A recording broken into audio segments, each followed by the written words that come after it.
Today, for my storm project, I picked tornadoes.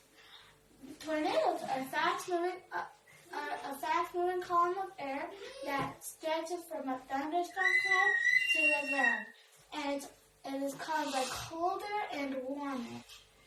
And tornadoes are stronger than even hurricanes. Tornado winds are so strong that it can lift cars into the air. And this is colder, it goes up into the cloud and it turns into warm air. And it makes a spinning movement that is in yellow. And here is the tornado.